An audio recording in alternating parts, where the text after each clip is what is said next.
In this video, I'm about to show you 25 states in which crops are going up in smoke and 10 states in which are still standing strong.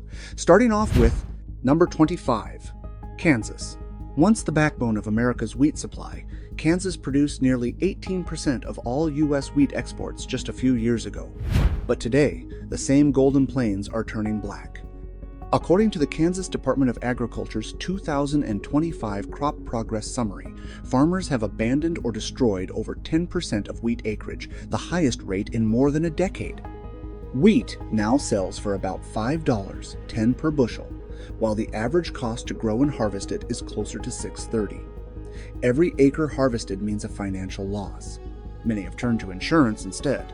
Under the USDA's prevented planting and crop loss provisions, some producers receive limited payouts if their fields are destroyed or left unharvested. That's led to desperate measures. Controlled burns across central Kansas to clear fields and qualify for relief. A farmer near Salina told KWCH 12 News, "I'm not burning for drama. I'm burning because I can't afford diesel to save it." Local mills are cutting capacity by 25%, and smaller co-ops in Hutchinson and McPherson have shuttered. Kansas isn't collapsing overnight. It's eroding acre by acre, fueled by debt, drought, and the cruel math of global oversupply. And if the breadbasket of America is burning, what hope remains for the plains beyond it? Number 24, Nebraska. Nebraska has long been a quiet giant of American agriculture, ranking among the top 5 producers of corn, soybeans, and beef, according to the USDA. Yet in 2025, the silence spreading across its plains is not from peace, it's from idled machines.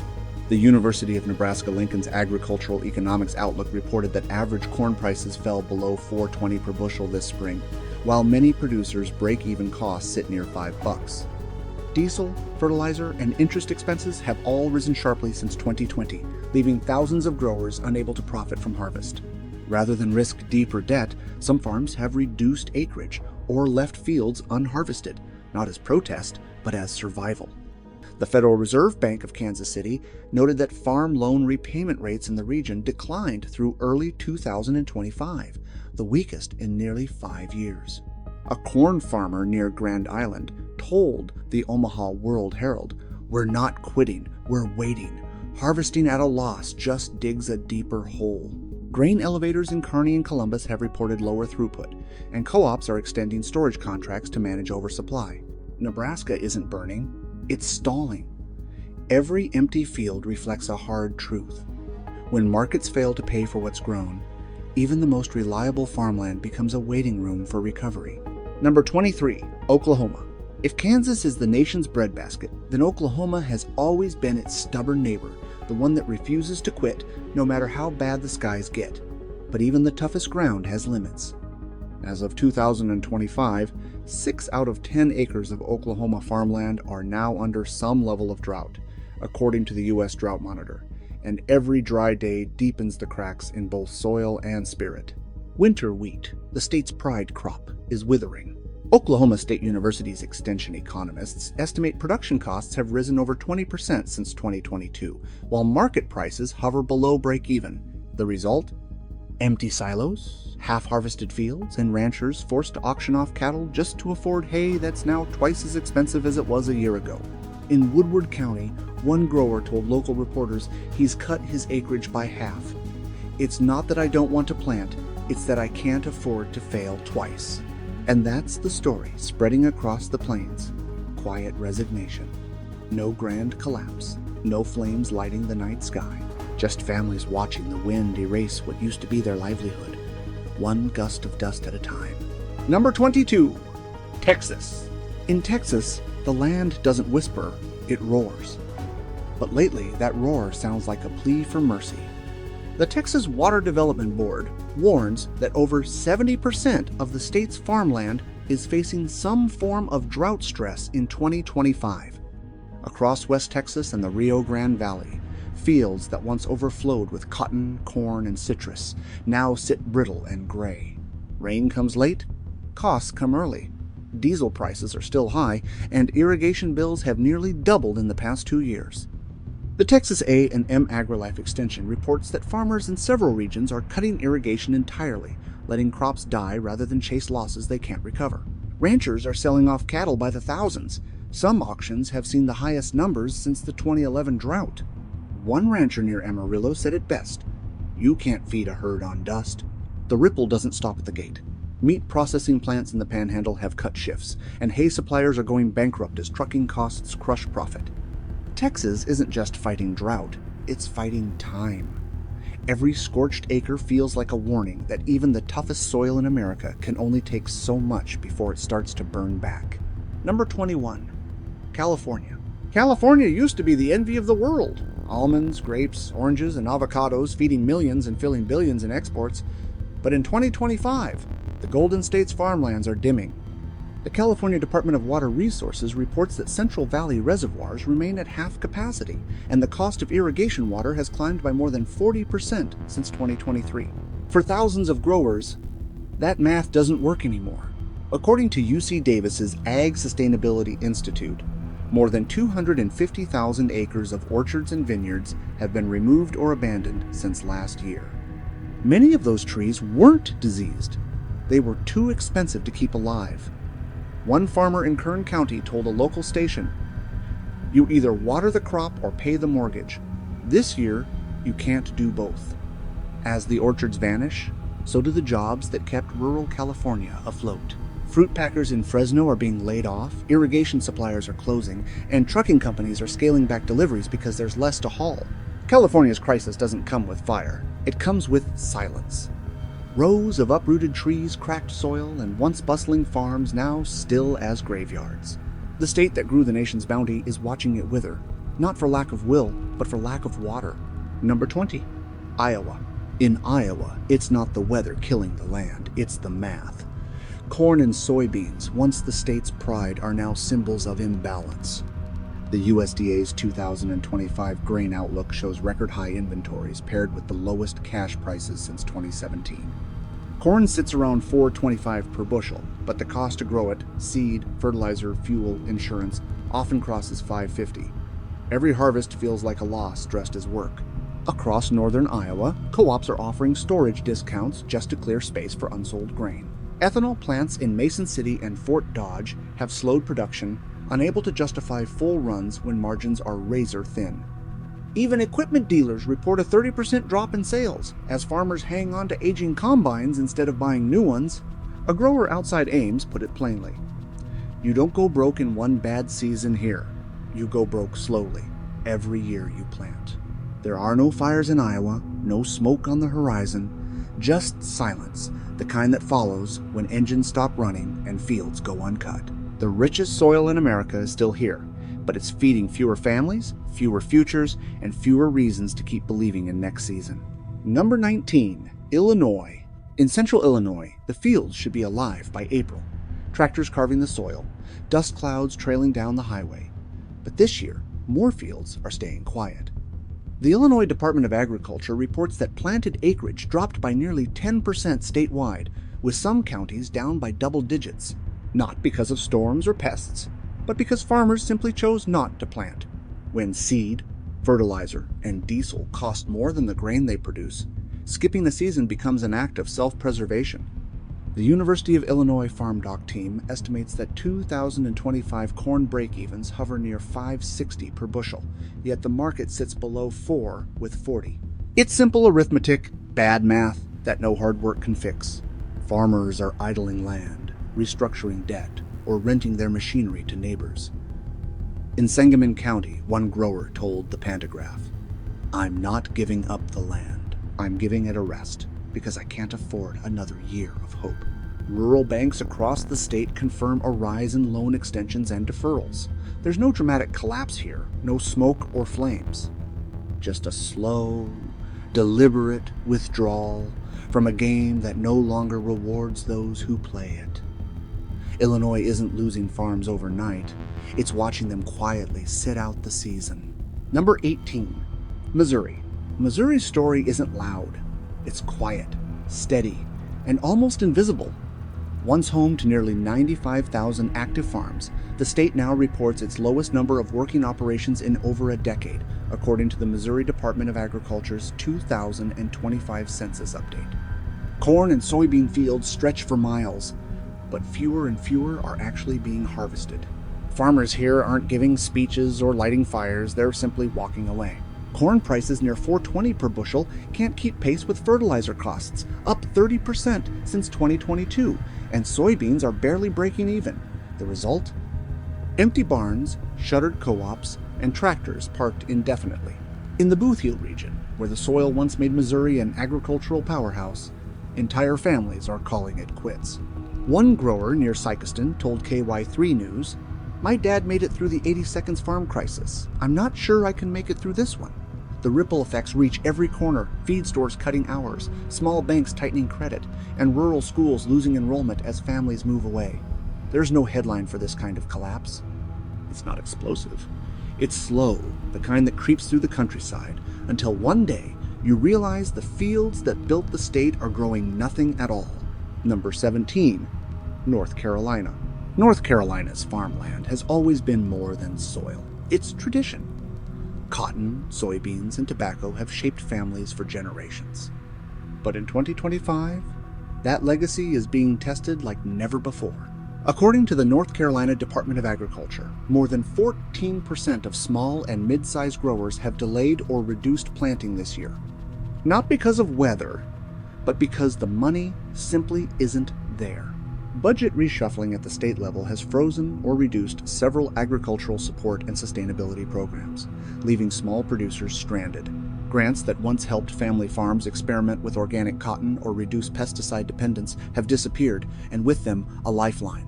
In Edgecombe County, one grower told WRAL News, "We had a plan, we had a system, and then the funding just stopped. You can't run a farm on hope." Commodity prices for cotton have slipped below 75 cents a pound, while fuel and maintenance costs climb. Some fields have been left unplanted, others cleared early to cut losses. It's not chaos, it's exhaustion, the kind that comes when farmers realize they've done everything right, but the system designed to help them quietly pulled away. North Carolina isn't burning, it's fading, one unfunded promise at a time. Number 16, Arkansas. In Arkansas, farming has always been less about profit and more about survival. From the flatlands of the Delta to the rice fields near Stuttgart, the state once stood as one of America's quiet agricultural engines. But in 2025, that engine is sputtering. The Arkansas Farm Bureau reports that rice and soybean margins have fallen to their lowest in nearly a decade, with input costs up 25 to 30% since 2022. Across eastern Arkansas, irrigation wells run constantly, burning diesel that eats half of a farmer's paycheck before harvest even starts. The University of Arkansas Division of Agriculture says many producers are now skipping fertilizer passes or cutting acreage just to avoid deeper losses.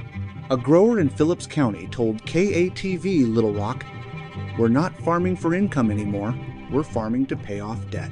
That debt runs deep. Local banks in the Delta have extended more short-term operating loans this year than at any point since 2013. When the combine stopped, the hurt spreads fast. Seed dealers are downsizing, trucking outfits are laying off drivers, and small-town diners that once served harvest crews are closing early. Arkansas isn't burning, it's draining. Slowly, painfully, as the money leaves faster than the water ever could. Number 15, Kentucky. Drive through rural Kentucky and you'll see it. Fields that look alive from a distance, until you realize the tractors haven't moved in months. The barns still stand, weathered and proud, but the people inside them are tired. For decades, this state fed itself on small family farms, tobacco, hay, cattle, corn, but in 2025, the numbers don't work. The Kentucky Department of Agriculture says average input costs have climbed nearly 40% since 2020, while crop prices have flatlined. You don't need a spreadsheet to feel that. You just have to walk through a town where the feed store closed and the grain elevator went up for sale. Many have taken deals they swore they never would. Leasing to corporations, selling land to developers, or converting fields into rental plots for solar farms. One farmer in Bowling Green said it best to WKYT, "I used to wake up to grow something. Now I wake up to hold on to what's left." It's not a collapse here. It's a quiet exchange. Fields traded for cash, barns traded for memories, a way of life traded for survival. The land still looks beautiful, but behind that green, Kentucky is losing what once made it home. Number 14, Georgia. In Georgia, farming isn't just hard work, it's survival with humidity. The air sticks to your skin, the red clay sticks to your boots, and lately the bills stick longer than the rain. The University of Georgia's 2025 Ag Outlook shows that peanut and cotton profits have dropped 18% year over year, squeezed by higher fertilizer, fuel, and shipping costs. The storms of 2024 ripped through South Georgia, flattening pecan groves and flooding cornfields. Most farmers rebuilt, once. But when insurers pulled back and the state's recovery grants ran dry, many simply stopped trying. Equipment auctions in Tifton and Albany have doubled since last spring. One cotton grower near Moultrie told Walb News, "You patch up a barn roof after every storm, but you can't patch an empty wallet." Processing plants around Valdosta are cutting hours. Irrigation suppliers say orders have dropped by a third. Yet the land still hums, the kind of silence that comes before thunder. At dawn, you still hear engines catch, but they run shorter rows, skip low spots, and gamble on one more pass. Georgia's farmers aren't quitting. They're hanging on by calloused hands and overdue payments. For the first time in generations, though, some are wondering whether the red dirt that raised them has finally run out of grace. Number 13, Florida. You hear that? The old man asks, standing in what used to be his orange grove. That's not wind, that's the trees dying. He's half right. The hum that used to come from tractors and water pumps is gone. Down in Immokalee and Hendry County, the pumps sit still, rust gathering faster than the rain. Citrus greening, saltwater creep, and power bills that read like ransom notes, it's a slow kind of disaster. The Florida Department of Agriculture doesn't call it that. Their report just says decline in productivity, about 20% of citrus acreage no longer worth saving. On paper, it looks clean. On the ground, it smells like rot and diesel.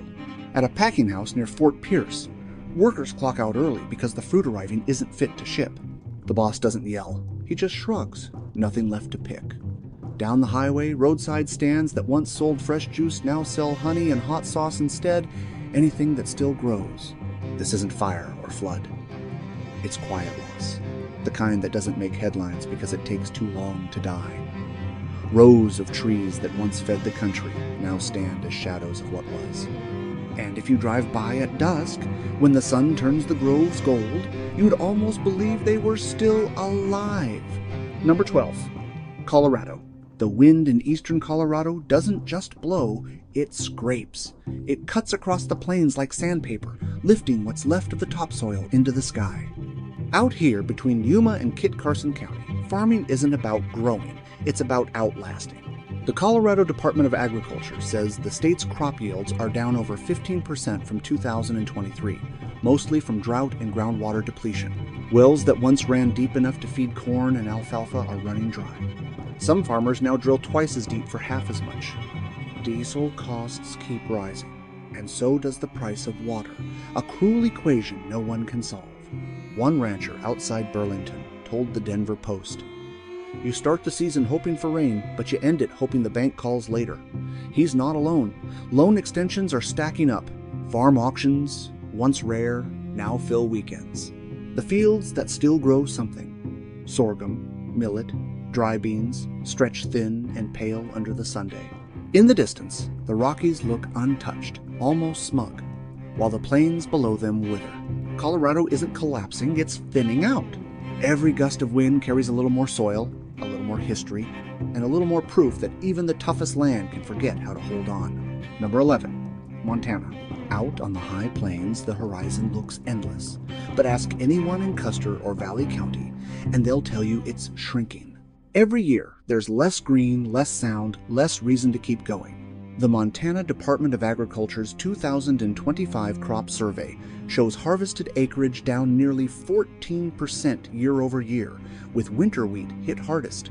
It's not just drought, it's cost. Diesel, fertilizer, and hauling fees now exceed what most crops can sell for. Many farmers simply let fields go fallow or burn off stubble to cut expenses. Cattle ranchers are struggling too. The U.S. Drought Monitor still classifies large parts of eastern Montana as severe drought, forcing ranchers to thin herds or sell early. One feedlot owner near Miles City told Ag Week, "You can't grow grass on dust." Small towns are feeling it first. Empty diners, shuttered grain elevators, and long stretches of highway with no reason to stop. The younger generation isn't taking over. They're leaving. Montana has weathered everything from blizzards to locusts, but this feels different. It's not a sudden collapse, it's a quiet unraveling. And when the sky finally opens up, it may fall on fields no one's left to farm. Number 10. North Dakota. In North Dakota, collapse doesn't come with fire. It comes with frost. You can feel it in the silence of places like Stutzman and Cass County, where silos stand full but unsold. The state harvested near-record yields last year, yet the numbers don't add up anymore. According to the USDA's 2025 Grain and Oilseed Outlook, wheat and soybean prices in the northern plains have fallen nearly 20% year over year, while input costs rose 14%. That gap has turned abundance into a liability. Farmers are storing grain instead of selling it, hoping the market rebounds, but every month storage eats more profit. The North Dakota Grain Growers Association warned that many mid-sized operations are functionally insolvent despite full silos. Local banks in Jamestown and Minot have quietly extended hundreds of short-term farm loans to avoid mass defaults. You work all year to fill the bins, one farmer told KFYR-TV, and then the bins become your prison. Rural elevators are shutting down. Rail shipping costs are rising. And as global demand slows, the cold truth sets in. The land is still producing, but no one's buying. North Dakota's crisis isn't drought or flood. It's paralysis. Too much grain, too few options, and too many families waiting for prices that may never come back. Number 9. South Dakota. Drive through Beetle County or Davison, and you'll still see green rows of corn, soybeans, alfalfa. It looks alive from the highway. But talk to the people who grow it, and you'll hear a different story. They call it ghost farming, crops still standing, profits long gone. The South Dakota Agricultural Statistics Service reports that net farm income has dropped nearly 30% since 2022, even as yields remain strong. The reason? Prices aren't keeping up with fertilizer, diesel, and land rents that have nearly doubled in some counties. Small family farms, the backbone of the state's ag economy, are disappearing fastest. The South Dakota Farmers Union says the state has lost roughly 700 farms in the past 2 years, a trend hidden behind record production numbers. It's not drought, one farmer near Huron told KELOLAND News. It's death by math. Larger operations are buying up the land, consolidating it into mega farms optimized for export. But with shrinking global demand and tighter margins, even the big players are hurting. From the air, the fields still shimmer gold in the summer Sunday. But on the ground, the small towns nearby, the diners, grain elevators, and farm supply stores are fading. The crops grow taller every year. The families behind them grow fewer. Number 8. Minnesota. In Minnesota, collapse doesn't always look like flames or drought sometimes. It's just silence where the hum of milking machines used to be. Across Stearns, Morrison, and Wabasha counties, barns that ran for 3 generations now sit empty, their roofs sagging under snow. The Minnesota Department of Agriculture reports that the state has lost over 400 dairy farms since 2023, a decline faster than any period in the past decade. Feed costs are up, milk prices are volatile, and small farms can't compete with mega dairies that stretch for miles. But it's not just dairy. The University of Minnesota's Ag Extension says net income for crop producers fell 26% in 2024, despite strong yields in corn and soy. Global oversupply has driven prices down, leaving even efficient operations fighting to stay solvent. One farmer in Rochester told NPR News, "We didn't run out of land. We ran out of reason." Rural banks are tightening loans. Equipment dealers are reporting record repossessions. And the small towns that once revolved around agriculture, the feed mills, repair shops, and co-ops, are shuttering one by one. Minnesota's fields still look healthy in the spring light, but the economy beneath them is brittle. The soil can still grow crops, it just can't grow hope the way it used to. Number 7. Wisconsin. They still call it America's Dairyland, but that title feels more like a memory now. Drive through Clark County or Trimpey Low, and the old barns still carry the red paint and white trim of a postcard, but the sound is gone. No cattle lowing, no milking machines, just wind-rattling tin. The USDA's 2025 Dairy Industry Report lists Wisconsin among the top 3 states for farm closures, with nearly 500 dairies lost since 2023. Rising input costs, declining milk prices, and corporate consolidation have created an impossible equation. Small farms can't scale, and large ones can't sustain. In Marathon County, locals say the smell of silage used to hang thick in the air. Now, they smell diesel and foreclosure notices. "We didn't fail the land," one farmer told Wisconsin Public Radio. "The math failed us." Even diversified farms, those adding hemp, organic vegetables, or agrotourism, are finding it harder to stay afloat. Equipment prices have soared 20% in 2 years, and regional lenders are pulling back credit. Yet the culture refuses to die quietly. County fairs still open every summer, even if the livestock barns are half empty. Children still show calves they no longer own.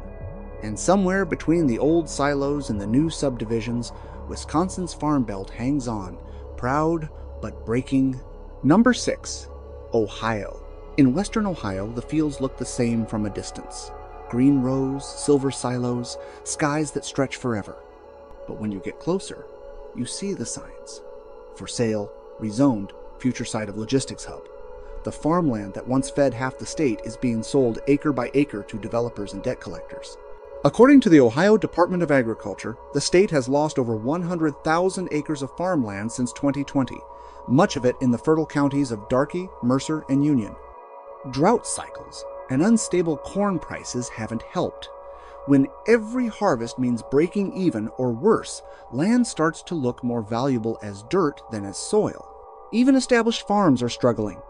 The Ohio Farm Bureau reports that fertilizer and fuel costs have climbed nearly 30% since 2022, while grain prices have fallen to 5-year lows.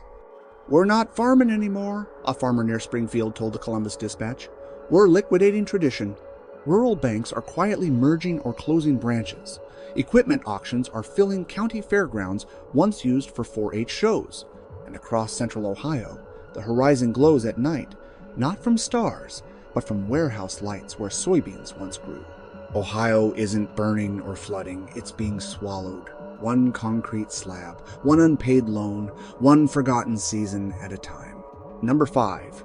Pennsylvania. Pennsylvania's farmland was never about scale. It was about legacy. Rolling hills, red barns, horse-drawn plows, and families that measured time by the harvest, not the year. But today, across Lancaster, Berks, and Chester counties, those same rolling fields are being carved apart by warehouses, housing developments, and highways. According to the Pennsylvania Farmland Preservation Program, the state loses roughly 6,000 acres of farmland every year, even as aging farmers struggle to keep their land afloat. Input costs have climbed nearly 25% since 2022, while milk and corn prices remain stagnant. For small and family-run farms, the math no longer works. Some are selling early. Others are simply walking away. "My granddad bought this land with a mule," one farmer in Lebanon County told WGAL News. "I'll probably sell it to Amazon." The irony cuts deep. Pennsylvania leads the nation in farmland preservation funding, yet local zoning boards approve more industrial sites each year. The USDA Northeast Ag Report says dairy production is down, and vegetable growers are reporting fewer buyers as cheap imports undercut them. The fields still bloom in spring, but fewer hands work them. And as the barns fade behind distribution centers and cul-de-sacs, the state that once fed the Northeast is slowly being eaten by it. Number 4. New York. Everyone knows New York for its skyline, not its soil. But just a few hours north of Manhattan, in Otsego, Jefferson, and Street, Lawrence counties, barns are collapsing faster than they can be repainted. The Empire State once had over 60,000 farms. Today, fewer than 30,000 remain, and more close every season. The New York Farm Bureau reports a 22% drop in dairy farms since 2020, while the Cornell Cooperative Extension says vegetable yields are down due to fuel and fertilizer costs that climbed nearly 40% in 3 years. In rural towns like Lowville and Canton, milk trucks don't run daily anymore. There just isn't enough to collect. One farmer near Cooperstown told Spectrum News, "We used to feed New York City. Now we can't even feed the county fair." It's not just economics, it's geography. Land taxes in upstate New York are among the highest in the nation, while suburban sprawl from Albany and Syracuse creeps north each year. Developers are buying farmland, not to grow, but to build. The soil still holds promise, deep, black, and ready, but the people are running out of reasons to stay. And as Wall Street rises higher, the other half of New York quietly sinks back into the dirt it came from. Number 3. Washington. In Washington, the rain used to mean life. It filled the rivers, fattened the apples, and gave the soil its deep green color. But in Yakima, Walla Walla, and Grant counties, farmers now say the weather's turned against them, too much when they don't need it, none when they do. The Washington State Department of Agriculture reports that apple exports fell nearly 25% in 2024, hit by unpredictable weather and shrinking demand from Asia. Meanwhile, drought in the Columbia Basin has cut irrigation access, leaving orchards half-watered and wheat fields stunted. It's feast or famine, mostly famine, a grower in Wenatchee told the Spokesman Review. You can't plant anything anymore. The cost of diesel, fertilizer, and shipping keeps climbing, but farm gate prices haven't budged. Some apple growers are tearing out trees, converting land to hay or solar leases just to survive. Even the once booming Washington wine industry isn't immune, with vineyard losses up 18% according to WSU's Ag Extension. From the outside, the Pacific Northwest still looks fertile, mist, moss, and mountains. But beneath that postcard green, there's rot. The rain keeps falling, the rivers keep rising, and the people who fed America's tables are watching their crops drown in the abundance they once prayed for. Number 2. Oregon. Oregon built its identity on the promise of sustainable farming, small organic plots, local markets, and the belief that doing things the right way would always pay off. But across Marion, Lynn, and Jackson counties, that dream is starting to wilt. According to the Oregon Department of Agriculture, nearly 15% of small farms have either shut down or paused production since 2023. It isn't for lack of effort, it's the cost of staying green. Fertilizers, compost, and certification fees have soared. Meanwhile, drought along the Willamette Valley has left irrigation canals bone dry just when crops need them most. "We went organic to survive," one farmer in Corvallis told the Oregonian. "Now it's what's killing us." Even Oregon's most resilient industries, hazelnuts, berries, and nursery crops, are under strain. Export prices have dropped while input costs keep rising. The OSU Extension Service reports that fruit yields fell 12% in 2024, marking the steepest decline in a decade. Farmers' markets are shrinking, food co-ops are closing, and the farmland once advertised as sustainable heaven now bears the same silent scars seen everywhere else: debt, drought, and despair. Oregon still looks green from above, but on the ground, the soil tells the truth. The color is fading. Number 1. Virginia. In Virginia, the fields still look like postcards: red barns, rolling hills, and mist rising from the Blue Ridge in the morning. But look closer, and you'll see the for sale signs tucked between the fence posts. Across Augusta, Rockingham, and Loudoun counties, family farms that have lasted a century are being sold off to developers faster than they can plant their next crop. According to the Virginia Department of Agriculture and Consumer Services, the state has lost over 500,000 acres of farmland since 2000, much of it turned into subdivisions or data centers. The new industry runs on fiber optics, not furrows. "I'm surrounded by houses now," said one farmer near Winchester to WHSV News. "Used to be, I could drive a mile before seeing a porch light." The economics are merciless. Farmland values are skyrocketing, taxes are rising, and younger generations aren't taking over. The Farm Bureau of Virginia reports that the average farmer here is 59 years old, one bad year away from calling it quits. Even the state's tobacco heritage, once the foundation of its economy, has nearly vanished. Rows that once grew gold leaf now grow weeds, or nothing at all. Virginia's soil is still rich, but its will to farm is thinning. The land hasn't died, it's just being forgotten. While all of this seems grim, let me remind you there are still some states holding on to their beloved farmlands, in which they begin with Number 10. Idaho. When other places cut engines at dawn, Idaho still rolls. From the Snake River Plain to the benches above Twin Falls, fields of potatoes, barley, sugar beets, and hay hold their lines.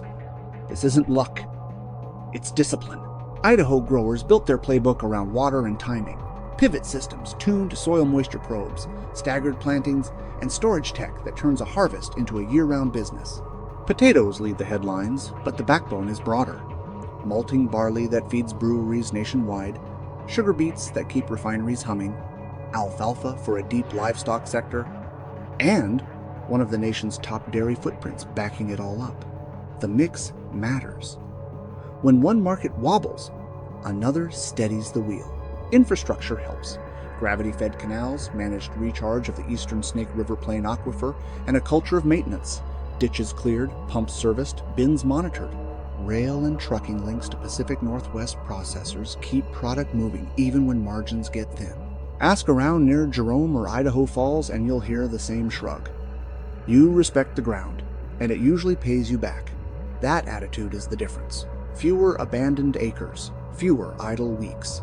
More seasons where good enough still pencils out. Idaho isn't untouched by costs or weather. Nobody is. But in a year when so many regions are scaling back, this state keeps farming like a craft, measured, precise, stubborn. Out here, resilience isn't a slogan. It's the schedule. Number 9, Indiana. If the Midwest had a heartbeat, it might sound like an engine turning over in Indiana. From the flat soy fields outside Lafayette to the corn belts that hug the Wabash River, the state's farms haven't flinched. While others slashed acres or waited on rain, Indiana leaned into technology, discipline, and fuel. Corn still rules here, but now it does more than feed cattle. Indiana's ethanol plants process millions of bushels yearly, turning grain into energy and into insurance against collapse. According to the Indiana State Department of Agriculture, ethanol output rose over 5% this year, even as neighboring states reported cuts. That stability kept farmers planting and local trucking companies moving. But the real strength comes from automation. Modern combines equipped with GPS mapping and yield sensors have made harvests more efficient than ever. Drone-based crop monitoring is routine, not luxury. Purdue University's extension programs train growers in AI-based soil management, helping them offset fertilizer costs and adapt in real time. I used to watch the weather. Now I watch the dashboard, one Boone County farmer told Ag Daily. That shift from guesswork to precision is Indiana's edge. While the rest of the Corn Belt hesitates, Indiana just keeps running, a well-oiled machine powered by innovation, endurance, and an unwillingness to stall. Number 8, Michigan. Where droughts cripple the plains and fires scar the coast, Michigan thrives quietly between the waters. Its advantage isn't luck, it's location. Bordered by 4 Great Lakes, the state sits atop one of the most abundant freshwater reserves on Earth, and that single fact has kept its fields alive while others faded to dust. According to the Michigan Department of Agriculture and Rural Development, statewide farm output rose 3% in 2025, driven largely by fruit, dairy, and soybeans. Apples from the Western Ridge, tart cherries from Traverse City, and blueberries from Van Buren County still pour into national markets. The climate, once unpredictable, now works in Michigan's favor. Cooler nights, moderate rainfall, and natural irrigation that money can't buy. But Michigan's resilience isn't just environmental, it's industrial. The same precision mindset that built Detroit's auto plants fuels its farms. Automation has seeped into greenhouses and dairy barns alike. Robotic milkers, controlled environment crops, and cold chain storage systems along the I-96 corridor keep food moving efficiently year-round. When everyone else started talking survival, we started scaling, said a Lansing grower in an interview with MLive. We don't wait for ideal weather, we build around it. Number 7, Tennessee. While neighboring states swing between flood and flame, Tennessee has found something rare in 2025: balance. Its rolling hills and deep valleys don't yield massive harvests, but they yield steady ones. From soybeans in the west to hay and poultry farms in the Cumberland Plateau, Tennessee's agriculture hasn't just endured, it's matured. According to the University of Tennessee Institute of Agriculture, soybean acreage climbed 4% this year, marking one of the few expansions in the southeast. Rainfall patterns have stayed moderate, and irrigation demands remain among the lowest in the region. For many family farmers, that's been the difference between surviving and selling out. Livestock tells a similar story. Poultry and beef producers report stable feed supplies and consistent demand, with exports to Mexico and Japan offsetting weaker domestic prices. Across towns like Murfreesboro and Jackson, cooperative feed mills are thriving, a model other states abandoned long ago. "We've learned not to chase record years," said a third-generation farmer from Fayette County. "You grow what your land wants, not what the market shouts." That humility is Tennessee's secret. It doesn't gamble on scale or depend on subsidies. It keeps production diverse, small enough to manage, and smart enough to last. In a year defined by volatility, Tennessee stands as the South's reminder that sometimes the surest path forward is the quiet one, the one that just keeps working. Number 6. Alabama. In a year when headlines scream of lost harvests and empty silos, Alabama's fields hum with quiet persistence. From the red clay of the Black Belt to the peanut farms near Dothan, this state has learned how to weather cycles of plenty and scarcity without breaking stride. It's not the biggest producer, but it might be one of the toughest. According to the Alabama Department of Agriculture and Industries, peanut yields are up 6% this season, a testament to smart rotation and resilient soil. Poultry remains the state's crown jewel, with Alabama ranking second nationwide in chicken production. Processing plants in Cullman and Enterprise continue running at near full capacity, feeding both domestic and export markets, even as input costs climb. The secret lies in Alabama's diversity. Corn, cotton, soybeans, and livestock coexist here, creating a natural hedge against market swings. Family-run farms still dominate, many under 300 acres, but their efficiency rivals that of industrial operations. I tell people, Alabama ain't fancy, but it's consistent. One peanut grower near Ozark told AL.com, "We don't overextend, we outlast." That attitude defines the state's agricultural heartbeat. When others cut corners or chase subsidies, Alabama stays rooted in practicality. Work the soil, watch the skies, and never grow beyond what you can hold. Number 5. Louisiana. Louisiana has always lived on the edge, between land and water, feast and flood. Yet in 2025, when so many agricultural states are burning or drying out, the Bayou State is thriving quietly beneath the radar. Its lifeline runs through the Mississippi River Delta, where rich, alluvial soil keeps crops alive even when other regions falter. According to the Louisiana State University Ag Center, rice yields rose 8% this season, helped by consistent rainfall and improved levee systems that double as irrigation channels. Sugarcane remains a powerhouse, over 450,000 acres under cultivation, while soybean exports through the port of New Orleans continue to anchor the Gulf economy. But Louisiana's strength isn't just in crops, it's in adaptation. After years of battling floods, growers have turned to high bed planting, rotational drainage, and salt-tolerant hybrids. These innovations allow farms to pivot between wet and dry cycles without losing an entire season. "We work with what the river gives," said a sugarcane farmer from Iberia Parish. "It changes every year, but so do we." Seafood operations along the coast, shrimp, crawfish, oysters, have also rebounded after early decade storms, turning diversification into defense. Louisiana isn't immune to hardship, but it understands rhythm better than most. Number 4. Maine. While mega farms crumble under debt and drought, Maine's quiet countryside tells a different story, one of scale, sustainability, and sheer stubbornness. This northern outpost, known more for its rocky coast than vast cropland, has become a model of small-scale resilience in 2025. When the rest of the country chases size, Maine doubles down on balance. According to the Maine Department of Agriculture, Conservation and Forestry, farm closures slowed dramatically this year, and small producer revenue climbed nearly 5%, driven by potatoes, blueberries, and organic produce. A wave of younger farmers has returned to the soil, embracing local food networks and cooperative models that cut out middlemen. Farmers markets from Bangor to Portland are selling out weekly, proving that community demand still matters. Potatoes from Aroostook County remain a staple export, but the new growth comes from innovation. Hydroponic greens, solar-powered barns, and winterized hoop houses that extend growing seasons deep into the snow. Maine farmers aren't racing global markets. They're feeding neighbors and making it profitable. "We can't outproduce the Midwest," said a grower from Presque Isle, "so we outthink it. In an era of industrial burnout, Maine is proof that farming doesn't need to be massive to be mighty. Its fields may be small, its summers short, but its roots run deep, anchored by grit, community, and a quiet refusal to fade. Number 3. Utah. In a land where red rock meets sky and rain is a rumor, Utah shouldn't be thriving, but it is. 2025 finds this desert state rewriting the rules of agriculture through precision, conservation, and a stubborn belief that even arid soil can bloom. From the orchards of Utah Valley to the hay farms stretching across Cache County, the state's producers are proving that smart water beats more water.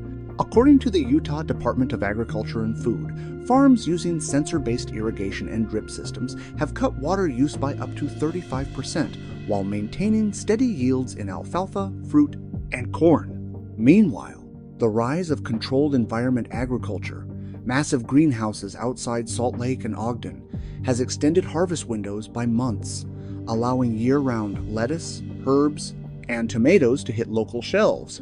Even ranchers are adapting. Cattle operations in Sanpete and Sevier counties have shifted to rotational grazing that restores soil moisture and keeps pastures alive through dry summers. "We don't fight the desert anymore," a farmer near Provo told Deseret News. "We let it teach us when to move." Utah's success isn't about abundance, it's about control.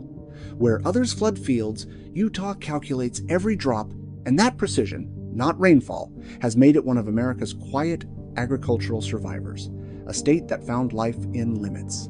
Number 2. Arizona. Against all logic, Arizona's farmland keeps producing. Under a punishing sun and dwindling reservoirs, the state remains one of the nation's most important winter food suppliers, proof that innovation, not rainfall, determines survival. From the lettuce fields of Yuma to the citrus groves of Maricopa County, Arizona continues to grow what much of America eats when the rest of the country freezes. According to the Arizona Department of Agriculture, the state supplies over 90% of the nation's winter lettuce and leafy greens, a figure that's held steady despite years of water cuts from the Colorado River Compact. How? Efficiency. Farmers here have adopted drip irrigation, laser-leveled fields, and soil sensors, cutting water use per acre by nearly 30% since 2019. It isn't just greens. Alfalfa, cotton, and citrus still anchor the rural economy, while greenhouses and hydroponic farms are emerging along the I-10 corridor to meet urban demand. Even dairy producers near Mesa and Casa Grande are recycling wastewater for feed crops, a system born of necessity that's now an industry standard. "We learn to treat every gallon like gold," a Yuma grower told AZ Central. "Once you think that way, you stop wasting and start adapting." Number 1. Hawaii. In a time when mainland farms struggle with droughts, debt, and overproduction, Hawaii's agriculture tells a different story: smaller, smarter, and increasingly self-sufficient. Once dominated by sugarcane and pineapple plantations, the islands have reinvented themselves through diversification and technology, transforming crisis into opportunity. According to the Hawaii Department of Agriculture, local food production has risen nearly 10% since 2022, driven by a boom in specialty crops and direct-to-consumer farming. Coffee from Kona, macadamia nuts from the Big Island, and tropical fruits like papaya, mango, and lychee now supply both domestic markets and high-value exports to Japan and South Korea. But the real shift lies in Hawaii's push for food independence. After decades of importing nearly 85% of its groceries, the state has invested heavily in hydroponic greenhouses, aquaponics, and regenerative soil projects. Islands like Maui and Kauai now host hundreds of small solar-powered farms using reclaimed water and natural fertilizers. Even livestock is making a comeback, with grass-fed cattle operations growing on the Big Island and Lanai. "We're done waiting on ships," said a farmer from Hilo. "If it can grow here, it will grow here." Hawaii's story isn't about abundance, it's about autonomy. On these volcanic slopes surrounded by ocean, farming feels personal again. Each harvest feeds the islands and strengthens their independence, 1 acre at a time.